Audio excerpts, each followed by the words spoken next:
Hey everybody, my name is Mike Petralia, Trags, back with the latest installment of the Jungle Roar pod here on the CLNS Media Network. My pleasure to welcome back a former colleague and also current CLNS contributor, Alex Barth, the one and only Alex Barth of 98.5, the Sports Hub in Boston. Why Boston, you say? Well, we'll get to that in a few moments. This podcast is brought to you, of course, by our friends at Prize Picks and the Game Time app. All right, Alex, this is a crazy time of year. It always is. After free agency is done, we catch our breath for maybe a week. Not for guys like you who are writing up mock after mock after mock. But for someone like me, I'm trying to, I'm old. I'm trying to catch my breath and then gear up for all of the mock drafts, all of the scouting combines, the pro days, and whatnot that both the colleges have, the conferences have, and the pro visits, the 30 pro visits that each team, NFL team, gets to interview some of the potential draft picks that they might be considering. For you, it is a time to do the aforementioned mock draft. You have a great one up on 98.5, the sportshub.com in Boston. And I'm going to go to number 17. That's where the Cincinnati Bengals are picking. And you have them, you mock them taking edge Shamar Stewart out of Texas A&M. I like this pick for the Bengals for a number of different reasons. Let me read the audience what you wrote on Shamar Stewart. With Trey Hendrickson's status up in the air, the Bengals cannot afford to potentially lose him without having a replacement in place. Worst case scenario, Stewart could replace Hendrickson as the lead pass rusher. Best case scenario, the Bengals have a strong 1-2 punch off the edge on a defense that projects to find itself in plenty of shootouts. I think that's for a guy that's not here in Cincinnati. I think that's pretty much spot on. Well, I'm a little more in tune with Cincinnati than some of the other teams, so you can kind of tell where my friends are working in the football world by how in depth I go on each pick. I appreciate that, Alex Barth. You are you're very right about that. But Shamar Stewart, what is it about Shamar Stewart that stands out to you? I think he just has that upside to be like a lead pass rusher, guy you can build that thing around. And I think he has the kind of aggression and tenacity that's going to play well in the Bengals defense. That's frankly going to play well in the AFC North. Mm-hmm. There were a couple players I considered for the Bengals here. Shamar Stewart was one. Walter Nolan, the defensive tackle from Ole Miss, was another. I actually had them taking him in my first NFL mock draft of the year, and I considered Kenneth Grant from Michigan as well. They all kind of are tone setters up front. They're all guys that can get after the quarterback. I also honestly seriously considered having the Bengals move back. They've got all this money tied up now in just a few players, so they're going to need multiple shots at this thing. They only have 6 draft picks, Alex. And they only have six draft picks. So they're a team that's a strong trade back candidate, and I was kind of planning on it as I went, and then just kind of as it was going, Shamar Stewart still being there at 17. Like I try to let the draft go as it goes when I put this together and not, I know what I'm gonna do for the Patriots, but it's like, all right, I won't not take a player with one team because I think he's a better fit later on. Right. It's like, well, no, if he goes here, he goes here. And so as I'm going with the Bengals, I'm like, all right, what do I want to do with Cincinnati? Shamar Stewart's still on the board. Trey Hendrickson, is in doubt. So it's between him and Kenneth Grant. And I ended up going with him. Okay, let's talk about Trey Hendrickson because there were reports last week and there was a report over the weekend about Trey Hendrickson, other teams being interested over the weekend. It was the San Francisco 49ers maybe putting together a bid to make a rush and have him join Nick Bosa in San Francisco. That would kind of make sense, obviously there as a 1-2 punch. Obviously, the San Francisco 49ers are rebuilding after a very disappointing and stunningly down year for them in 2024. Then there are the New England Patriots. I find them fascinating, at least on defense, for this reason. Mike Vrabel seems to have been able to come in right away, set a tone with what he wants to do on defense, kind of overhaul that roster a little bit. And I want you to tell our audience what Mike Vrabel has been able to do so far, especially as it pertains to defense, and what kind of personnel and why a guy like Trey Hendrickson might make sense in New England as a trade partner. So they're overhauling this defense. The 3-4-2 gapping thing that we've seen for years in New England that you covered, Trags, seems like that's on its way out. Elliot Wolf was on with Mike Felger of 98.5 The Sports Hub last week and said they're still going to do some of that, but they're getting smaller, they're getting quicker, they're getting more athletic, putting more of a premium. Belichick always put a premium on versatility, but kind of in a different way. Instead of one guy that can play multiple positions, it feels like they're going out and getting guys that can handle multiple assignments from the same position. They've brought in multiple guys like that, and they have really overhauled the personnel quite a bit. They brought in Carlton Davis, so between him and Gonzalez, feels like they're going to corner. They signed multiple linebackers. They made multiple investments at defensive tackle. They have brought in edge rushers. They brought in Harold Landry from Tennessee and Kayvon Chason from the Raiders. But the one, like Milton Williams, that's a stud in the middle, him and Christian Barmore, right? Yeah. They bring in Robert Spillane. It does feel like he's going to kind of be their big-time linebacker. They got those two big-time corners, Kyle Duggar, Jabril Peppers returning at safety. They have some really good complementary edge rushers, but I don't know that they have the guy that is going to dictate opposing blocking schemes and things like that. So if you plug Trey Hendrickson, who brings that athleticism and that nastiness to the game, and in that sense fits Brable, and you plug him in here where now it's Landry and Chason and Anthony Jennings rushing off of him, rushing off of his opposite side, like he would be. I had Abdul Carter going fourth in my mock draft. I see that. Same yes. thing. Like a lot of people, I'm sure, would like to see the Patriots' last big move of the offseason come on offense after they were so defense heavy in free agency. But man, you put a guy like Trey Hendrickson who can dictate a pass rush into what they've already built on defense. And you're talking about a unit that could realistically be top 5 in the league. So are the Patriots willing to, what's he going to cost? Are the Patriots willing to spend that? But they haven't been afraid of adding older players to this unit, even as they rebuild. They haven't been afraid about, being aggressive and spending money. It's just a matter of would they make the trade? I think here's what I'm pretty sure in talking to certain people around the Bengals organization and inside the organization, they would be looking for 2 premium draft picks, maybe a first and a third, and a player back in return. The player back in return, Alex, is a big deal because right now the Bengals don't have enough players to rotate in and out. Yes, they re-signed Joseph Osai for a year. They're bringing back Cam Sample for a year. Okay, that's all fine, well and good. They have Miles Murphy, who's been a disappointment, certainly a definitive disappointment as a first-round pick back in 2023. He has not lived up to standards, and they are expecting him to take a next step, but that's, of course, not guaranteed. Then you have Trey Hendrickson. And obviously, Sam Hubbard retired. The Bengals need bodies at that position. Yes, they're going to draft one. There's no question about that. But I think coming back, you would want someone from the Patriots who could step into that role and contribute right away as an established veteran. Give me a name off the Patriots roster right off the top of your head. As I ramble here, I'm giving you time to think.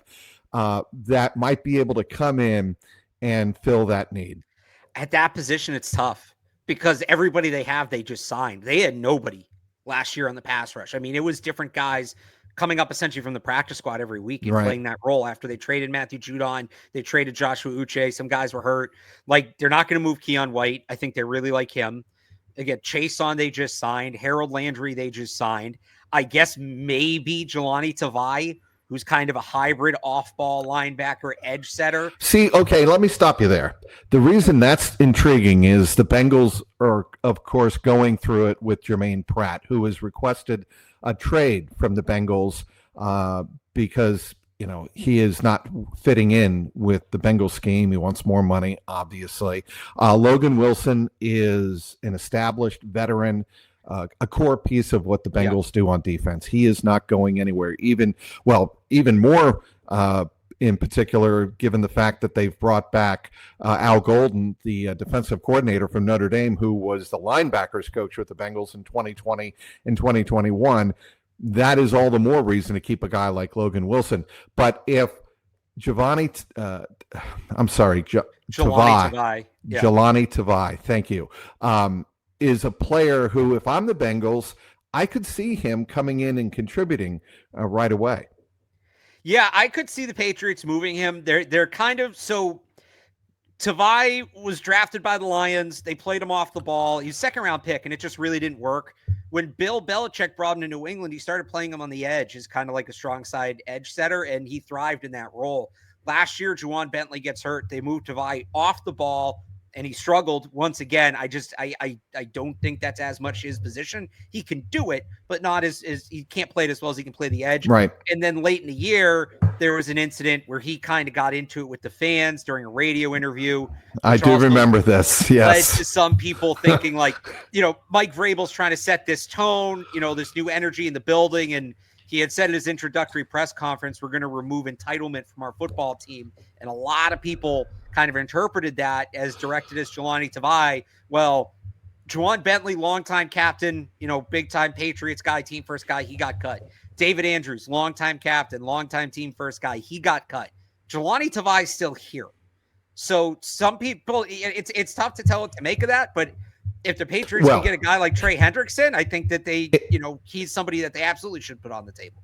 Well, absolutely. And if you're the Bengals, you want another, as I said, the Bengals need bodies, experienced NFL bodies, not depending entirely on rookies to get the job done. We're talking with Alex Barth, does a tremendous job covering the NFL and the NFL mock draft for 2025 for 98.5, thesportshub.com in Boston. Well, I want to tell you about Game Time. It's the best way to secure online tickets to great events. Game Time has a new feature called Game Time Picks that makes getting tickets to see your favorite teams play live even easier. Game Time Picks filters out the fluff, so it shows you only incredible deals on great seats, so you don't have to waste time searching through thousands of tickets. What do I love about it? Well, a couple of things. Let me tell you about three things. All-in pricing. Toggling this feature shows the total upfront with no surprise fees at checkout, and we all know how we hate surprise fees on tickets when you buy them, certainly online. They can eliminate that altogether. That's great. How about seat views? Get a panoramic view from your seat in the app before you buy them. And the lowest price guarantee. Game Time will credit you up to 110% of the difference with that lowest price guarantee. Download the Game Time app and create an account. Use the code CLNS for $20 off your first purchase. Terms apply. Again, create an account and redeem with the code CLNS for $20 off. Download Game Time today. What time is it? It's Game Time. With Game Time. And that's how we do it on Patriots Beat. Yes. By the way, the Patriots podcast that you host on the CLNS Media Network. Yep. Patriots Beat. Yep. Patriots Beat. Patriots on the Beat. CLNS. Yep. Yeah. So just anybody up an episode. So. Well, I want people who are loyal consumers of the Jungle Roar podcast, following the Cincinnati Bengals. Please hit up Patriots Beat. It's the podcast that I used to host with the one and only Alex Barth. So I would like to do Alex a solid there. All right, back to talking Bengals, and in this particular case, the New England Patriots, and how it applies to what the Bengals might be doing with their defense going forward. Al Golden, he has his principles in mind. He's coming back to Cincinnati after a couple of years in Notre Dame. And now he has to instill a new attitude. Certainly he's going to do things a little bit different than Lou Anarumo. What do you think, if you were Al Golden and you saw what the Patriots are doing with their defense, really essentially overhauling it, what kind of features do you think Al Golden could take from the New England Patriots and maybe apply it on a general scale, of course, to the Bengals? Yeah, I mean, I have to familiarize myself with the Bengals personnel a little bit, but I think the big thing is just getting smaller. And now it's tough, right? So the Patriots are getting smaller and quicker defensively. Can you do that in the AFC North, where you have a team like the Ravens that run the ball like they do, and you have a team like the Steelers that's probably going to run the ball quite a bit, right? So I think it's looking at that division. I think something we've seen around the league that the Patriots are embracing is that elite cornerback duo, and not just, all right, we have our one guy and then we'll figure it out with everybody else. but really finding two strong players to play on the boundary and force everything to the middle of the field. That feels like it's been a bit of a trend. I know the Bengals had some success doing some things like that in more of a zone context than man under Lou Anarumo when they faced Patrick Mahomes. So maybe that carries over. But obviously you have to get the personnel to do it. And that's not easy. So, you're telling me you think they're going to draft up front. It obviously would make sense for them to do that. They could be in a position, though, just depending on how the board falls, like if Jahdae Barron, right? If a guy like that falls to them, do they go and they add a corner? Benjamin Morrison from Notre Dame was projected to be one of the top corners in this class, had a late season injury, fell. Is he a guy that they look to target? Maybe that's in the second round. Maybe they move up in the second. They even have a second round pick, the Bengals. Yes, they do. Mm-hmm. Maybe that's a guy that they try to target. So it really seems like, pass rusher was the premium position on defense for so long there. It's still absolutely a premium position, but it does feel like corner as a position is starting to close the gap. So I'm going through my notes. This is one of the things I love about this time of year. I must have 50 sheets of paper spread on my desk here in my studio, trying to go over the players that I'm trying to find at a moment's notice. And one guy that I want to talk about a little bit with you, Alex, is the safety out of South Carolina who was in for a visit with the Bengals, reportedly in for a visit. And I'm trying to look him up right now. And Nick Emanwari. Thank you. That's the one. And the reason I find that fascinating is the Bengals have struggled since Jesse Bates left for the Atlanta Falcons before the 2023 season, after the 2022 season. And to look at a guy like that, what kind of strengths could he bring to the middle of the defense deep in the secondary? Well, first off, it's athleticism. That stands out. We saw it at the combine. He was being compared to DK Metcalf, 6'3", 220, ran a 4.38 with a 43-inch vertical. The guy is a freak athlete, period, full stop. That's the first thing that stands out. He plays to that. He's a guy that's all over the field. He plays physically. He's not somebody that is going to come into a collision wondering anything. He's coming in to lead that collision. He's coming in to inflict the damage. He's not going to let defenders bring the fight to him. He's going to bring it to them. With that athleticism, he can also help in coverage as well. It's probably a box safety, I would think, that you can line up man on man on tight ends when you want to do that. I think we had talked about before the opener last year, the Bengals were having trouble covering tight ends, right? So He would definitely answer that. He's a guy that can play in the run game, should be able to handle some assignments there. If they're not going to take it, the 17's a little high, but I don't know that he's going to fall that far in the second round. He might be a player that they need to grab via trade, but as we were talking about before, I think they are a trade back candidate, a good trade back candidate. But if they want to add, a real big play guy to their defense, a guy that's going to hunt the football, that's going to hunt big plays, that can be a chess piece, he would certainly fit that description. How do you see the first four picks falling out?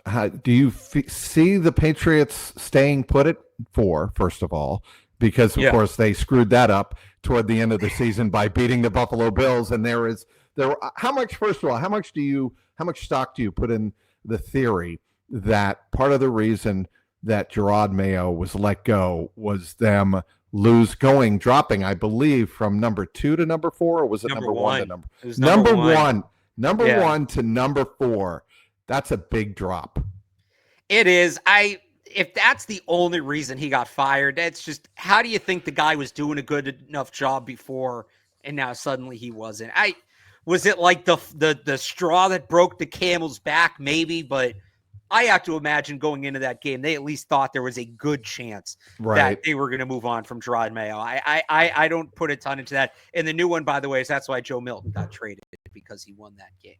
I doubt that. Vrabel even said this week, he kind of commended the guys that were out there and said, they made the most of their opportunity, and that's what this league's all about. And I liked Vrabel's answer in that regard. How do I think the top 4 are going to go? Man, it changes every day, doesn't it? Adam Schefter, it seems like every day is a new report, especially about the Browns at 2. I'll say this, and I think I'm in the minority here, as a lot of people talk about the Browns and Travis Hunter at 2, the contingent the Browns sent to Colorado for the pro day Travis Hunter's a great player. I get it. The owner's not traveling for a wide receiver. The owner is traveling for a quarterback. Now, maybe they think they can get Hunter at 2, and their intel tells them the league isn't very high on Shedeur, and they're going to try to team him up, right? They have the 34th pick in the draft, 33rd pick in the draft.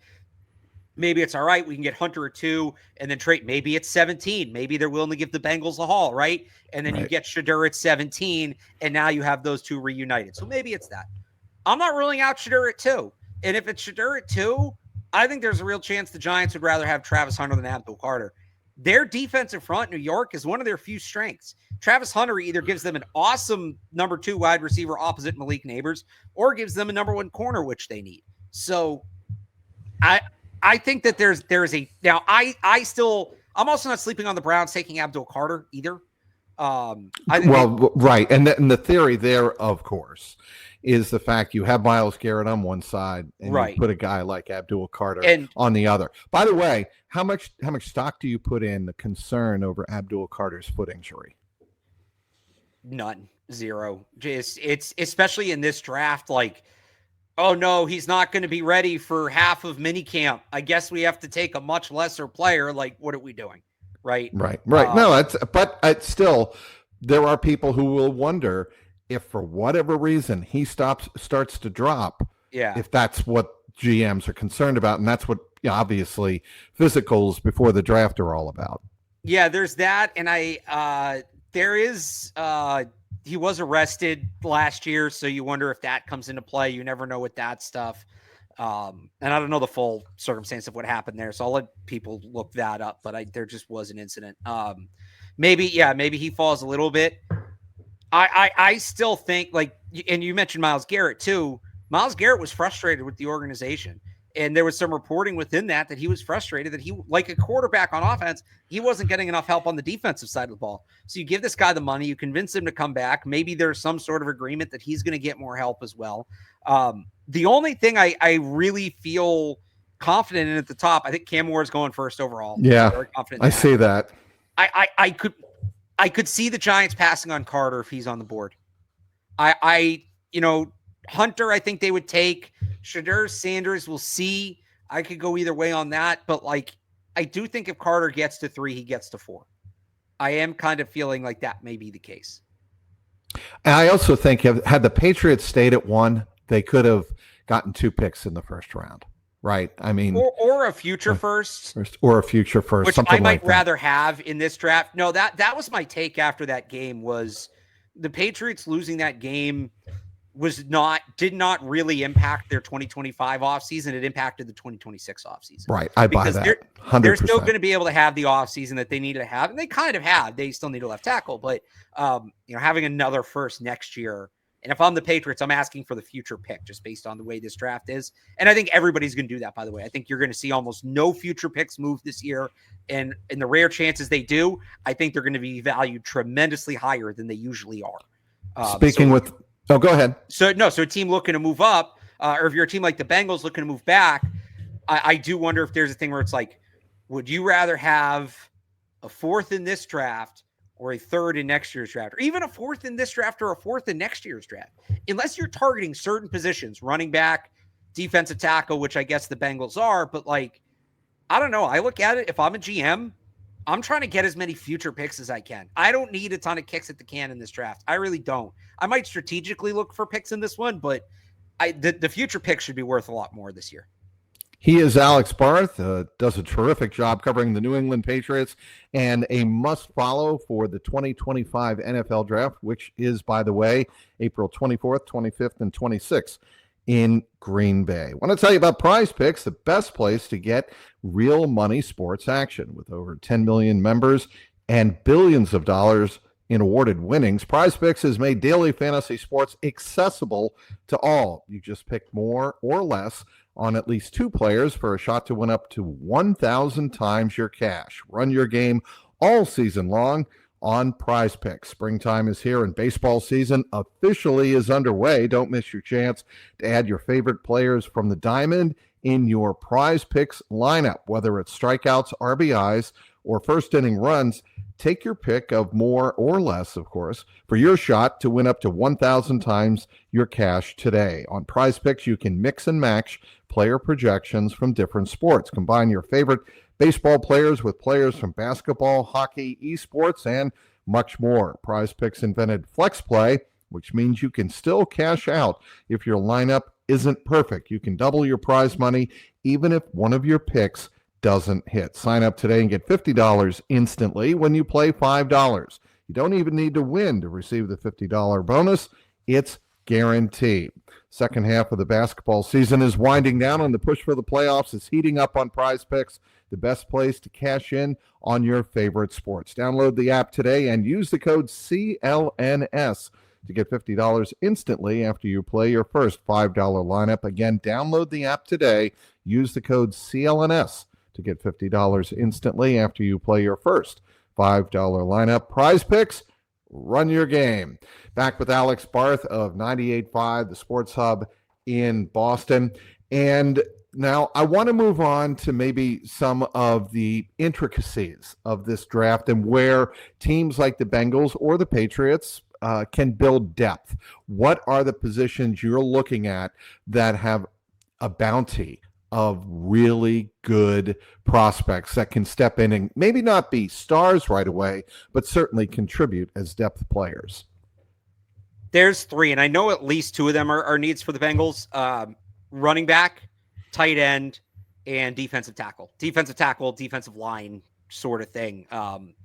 Even edge rusher if you want to go there, but especially defensive tackle. Those are the positions. This running back class is unreal. It's unreal. We're talking here in New England about the Patriots bringing back that passing down running back James White role, right? As yes. You would know it. Yep. And so we're talking about, what players might fit. Brashard Smith in the 6th or 7th round, Woody Marks in the 7th round. People are like, you really think a 7th round pick is going to change everything? All right, but if you go back to last year, Brashard Smith's like a 4th round pick. Woody Marks is a 4th round pick. James White, by the way, was a 4th round pick. It's so loaded, and there's guys that do everything. You want a power back, you want a speed back, you want a pass catching back, you want this sort of combo. You want, you name it. You describe a running back to me, and that guy is in this draft, and you probably don't need to take a back all the way at the top to get him. So this running back class is loaded. The tight end class, not quite as deep as running back. There were quite a few guys that went back to school. It might have had a chance if a few more guys came out, but good class, especially on day 3. A lot of depth, a lot of really strong project players in that one. Tight end as a position, Brock Bowers is the outlier. It's usually a position that takes 2 or 3 years for guys to get up to speed in the NFL because of how underutilized tight ends are in the college game. So if you want to get ahead of it, which the Patriots should be doing for sure, there's a bunch of tight ends you can get on day 3 that I think have a real chance to be quality starters in the NFL. Maybe not right away, but in 2 or 3 years. There are some guys at the top as well that I think can be starters. And then this defensive tackle class is just so much fun. There's so many unicorns in terms of guys that have the size, athleticism combination. Give me your top 3. Top 3 defensive tackles? Yes. Because the Bengals are going to probably draft, I'm guessing, a defensive tackle in the top 4 rounds. So my top 3, well, for the Bengals, because they're not going to have a shot at Mason Graham. I doubt they're going to move up. Kenneth Grant, Derek Harmon, and Walter. So Kenneth Grant from Michigan, Derek Harmon from Oregon, Walter Nolan from Ole Miss. Those guys are all first-round talents. Those guys are all, if the Bengals get any of those 3, now they win. They play a little differently. Kenneth Grant's 330 pounds. He's a nose tackle. He can get after the passer, and he's got some wiggle, but he's like a big bully. Walter Nolan is more of that undersized, attacking, aggressive defensive tackle kind of pass rush specialist. And Derek Harmon somewhere in the middle. He's not so big that it's a plus. He's 310. He's not so athletic that it's rare, but he's just a really solid player. Later on, I like Darius Alexander from Toledo, Alfred Collins from Texas. The guy I really like, now he's a true project. And he's gone way down draft boards as this process has gone, but I can't quit him, Trags. And that's Deion Walker from Kentucky. Deion Walker is a weird player. You don't see a ton of prospects with the true unicorn he has. And it's not even necessarily all positive. So he's 6'7", 331. And I think he probably weighs more than that. I think he dropped some weight for the combine. He was played at 345 in college. So 6'7", 340. He is a pure finesse player.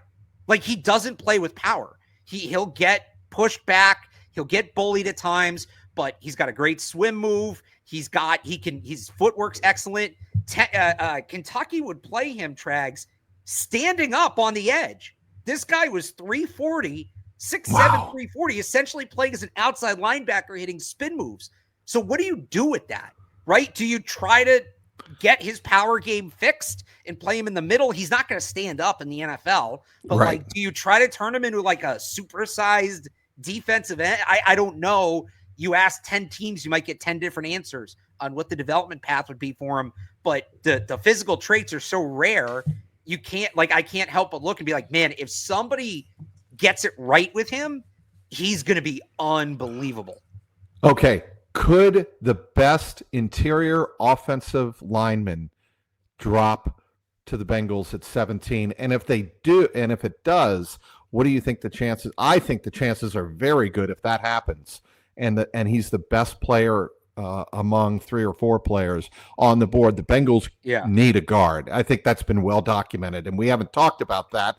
Not a sexy position, but the Bengals need at least one projected starting guard out of this draft class. And who would that be? If you had your choice of the best interior offensive lineman on the board, who would it be? Well, this is a tricky question. I know you asked that like you want a quick answer, but it's a tricky question because, and you're talking about in the first round, like, do they see Kelvin Banks as a guard? Right? I think Kelvin Banks could get to 17 if they're willing to draft him outright as a guard. I think that's possible. The other guys, like the true guards, might be more of a reach. But if that's who they want, and look, you have the Seahawks sitting there at 22, the Texans sitting there at 25. Those are both guard teams. So if you really want an elite guard at the top of the draft, you might have to get aggressive. I personally like Tyler Booker from Alabama. He's played right guard his whole career. He had a bad combine. He had a really bad combine, and that's going to scare teams. He's one of these players that I look at, and sometimes I look at a bad combine. It worries me. I'm not saying it's nothing, but the Rams have had a ton of success with this. Guys like Puka Nacua, Cam Kitchens, who did not test well at the combine, but they just look at the tape. Can this guy play? Tyler Booker is incredibly strong. He's incredibly violent. He's a very smart football player. He's experienced. Like he looks like an NFL player, as a lot of guys from Alabama tend to do. He looks like an NFL player. I'm a big fan of Tyler Booker. The other guy you talk about in the first round is Gray Zabel from North Dakota State. He's a converted left tackle. He's going to move inside due to his arm length. He might even be able to play some center if the Bengals. Well, they have Ted Karras, so they should be good there. But and they also have Matt Lee. But I wouldn't dismiss them taking a center if they project him as a first/second round talent. So, well, he's primarily a guard, but some teams may see the value in that, like multi-positional ability.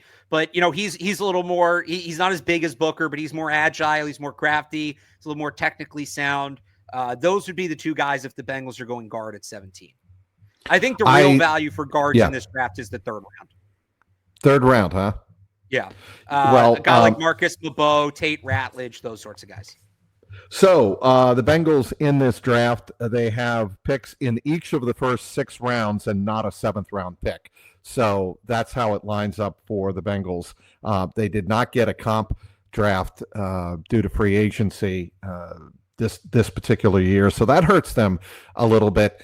They used all 10 of their draft picks, of course, last year, and we'll see how that turns out. The Patriots, when they go into this draft, are they, and I think we addressed this a little bit earlier, but do you think that they are looking at finally finding their stud wide receiver of the future for their quarterback?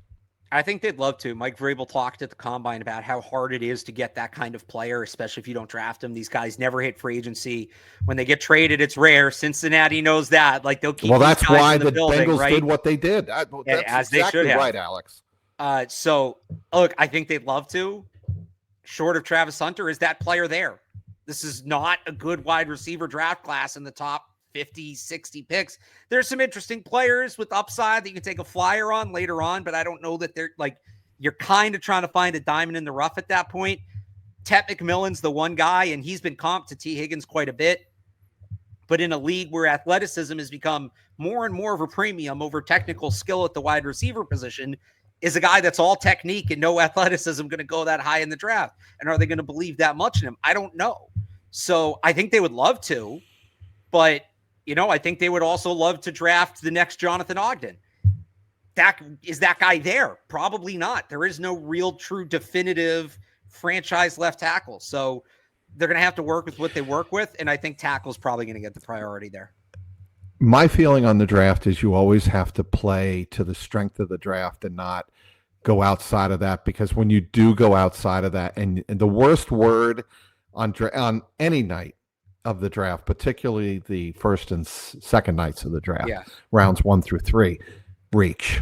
That is a 4-letter word to NFL executives, right? When you hear the word reach and you're like, yeah, we really like what he could be, that's where I think a lot of football executives, and rightfully so, get scared. Yes, but some of that's also playing the board, and that's true going into the draft and during the draft itself. For instance, as the Patriots sit here, you hear a lot of fans, assuming Carter and Hunter are gone, well, Will Campbell he's not a 4th overall pick kind of player. Tet McMillan isn't really a 4th overall pick kind of player. Tyler Warren, Ashton Jeanty, you're not taking these positions 4th overall. Well, you can't tell Roger Goodell, just pencil us in for next year. We don't like any of these guys at 4. You could try to trade back, but there's no value for you. Why is somebody else flying up the board, right? So you have to take somebody. And I do think, there's going to be players that go at the top of this draft that don't typically go in those sorts of slots, but there is nobody else, right? There is that no clear-cut top 5 kind of player if Jeanty and Carter are gone. At the same time, I use last year as an example. Individually, some of the tackles went around or more earlier than was expected. But why did that happen? Because they were all going around or more earlier than expected, and teams needed tackles, and there's not enough tackles in the league. So it was either take them now or you're not going to get a tackle at all. So the Patriots last year kind of did the opposite of what you said, where they didn't take any tackles when they had their chance because they maybe weren't graded where the Patriots had them. And now you get to the point where you're ready to take a tackle. Oh, and they're all gone because they all went earlier because it's economics, right? The market adjusted. So there is you don't want to be reaching on project players early in the draft. I'm with you on that. But I hate it when people say, well, this player was projected at 120 and they took him at 70. That's a reach. Well, if the 4 players ranked ahead of him at the position all went 20 to 30 picks earlier than they were supposed to go, it's not a reach anymore. We were wrong in projecting, and the market showed that position as a whole was more valuable than we initially thought. That is why I have you on this podcast. It is, you obviously love this time of year. You're a draftnik, if I can call you that, Alex. You are a draftnik. And appreciate anybody who wants a good laugh, okay, should go on YouTube and search for Alex Barth. And how would they do this? Search for Alex Barth, NFL Draft, Felger and Maz, right? And they would probably that'll probably come up. Felger and Maz big board. That's back next week. It is the Felger and Maz big board, where they quiz Alex Barth on random draft prospects in this year's NFL draft. I find it hilarious, and you do an incredible job, obviously, of knowing just thank you random players who might go in the 4th or 5th or 6th round, but you got them down for the most part. Now, there are hits and misses. Everybody is not perfect. I understand that, Alex, but still, I think you do a really, really good job. How much time have you spent on the draft? Like, give it to me in hours per day. I mean, like officially or unofficially, when I'm watching college football in the fall, like that's all information gathering, right? Going back to that, this time of year, it's all day, every day. Like this time of year, it's what I'm working on, especially these last few weeks. You mentioned that we're kind of wrapping up the process here, and the 30 days are coming. The 30 visits are coming to an end. We're done with pro days. This is a weird 2 weeks. This is like in draft world, the week between Christmas and New Year's where nobody knows what the hell is going on because we still have 2.5 weeks to talk about this, but we're getting zero new information. So it's all just thoughts rattling around in your head and you're driving yourself nuts we're Jack in The Shining walking around the hotel for these next 2.5 weeks. So, but this time of year, it's pretty constant. It's pretty much all day. That pretty much starts at pretty much from free agency to the draft. It's a solo focus. I'll make a point to watch the Red Sox when I can. But besides that, it's all draft. I had a buddy here this weekend and we were hanging out. I was still kind of running through a mock draft in my head while we were out grabbing drinks. So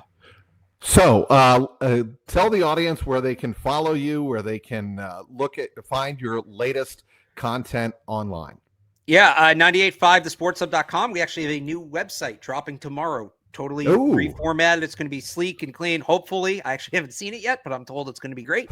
985thesportshub.com. You can check out the Catch 22 podcast on Patriots.com with myself and Evan Lazar. One of my faves. Talk there. Yep. and